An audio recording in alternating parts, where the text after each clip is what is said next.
Binakasabi. Huwag ka matakot lang. So, ito yung ni sila doon guys. Wala na. Oh, na ano na. Kumbaga, sinisira na nila. Diba? Sabi. Huwag kang matakot eh.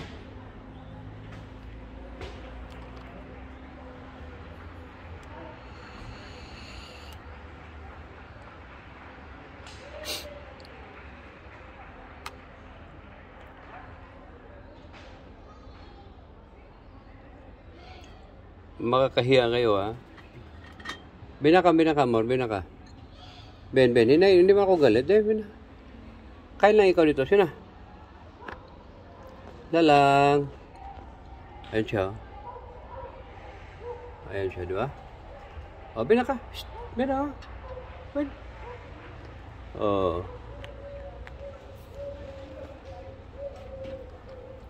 Binaka, doon siya.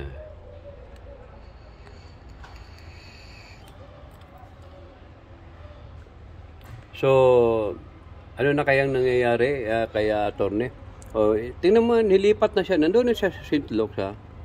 Oh, nilipat pa siya sa Bitirat. Nilipat muli.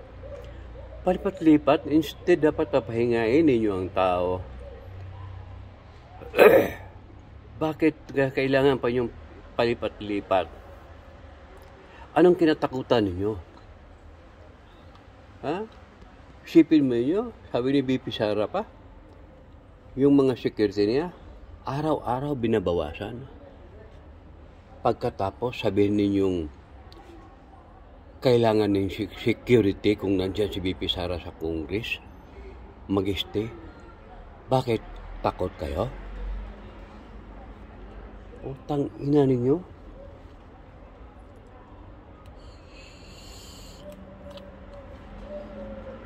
Ito pa yung jowa ng sinungaling. Ito pa yung chief ng security sa Congress. Mga putang inyo, mga sinungaling kayo, mga hayop kayo. Ayan si Inday Sara. Huliin ninyo. Sukan niyo huliin. Huliin ninyo. Yan ang gusto ninyo, di ba? Yan ang gusto ninyo, di ba? Oh. Ayan na, oh. Huliin ninyo. Subukan niyo huliin. Putang ina. Darating mga ninja sa Pilipinas. Subukan niyo huliin. Bullshit kayo.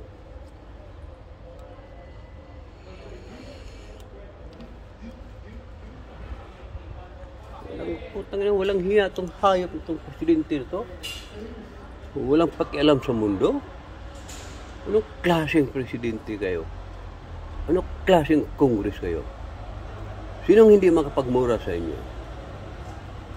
Dahil kayo ang mga tao mapagsamantala sa taong bayan. Kayo ang mga magnanakaw sa kaban sa ating bansang Pilipinas. Putang ina ninyo.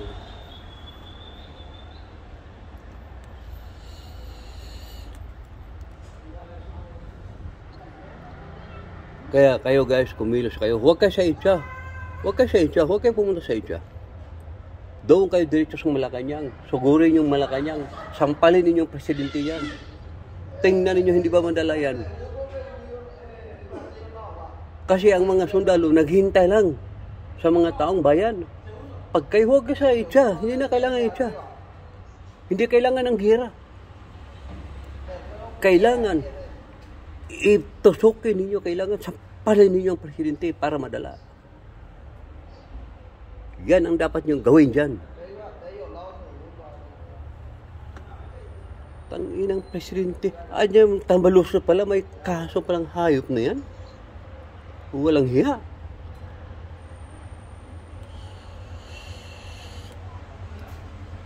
Sabi ni Inday Sara, hindi lang negosyante, mangnanakaw pa, tanggap pa ng mga pera sa mga illegal at saka legal. Legal na pera sa gobyerno, pinudukot ng putang inang Romualdez na yan. Shit. Sino bang hindi makakagalit sa inyo? Si Marlica, 2 taon na sige ngal-ngal. Kahit poke ni Marlica, lumalaki na sa kagangak. Kayo dyan sa Pilipinas, parang wala kayong pakialam. Kami nandito Para ba sa aming kinabukasan na ipaglaban namin ang katotohanan? Sabihin namin ang aming naramdaman bilang Pilipino? Hindi kapakanan namin yan. Kapakanan yan sa inyo. Kayo nandyan sa Pilipinas. Kahit mga pamilya ko.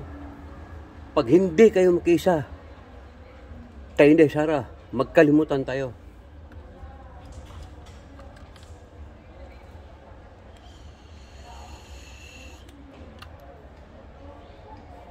At pang mangyayari yan, na wala na kayong pakialam, tayaan ninyo, malubog ang Pilipinas. Goodbye, Pilipinas. Adios.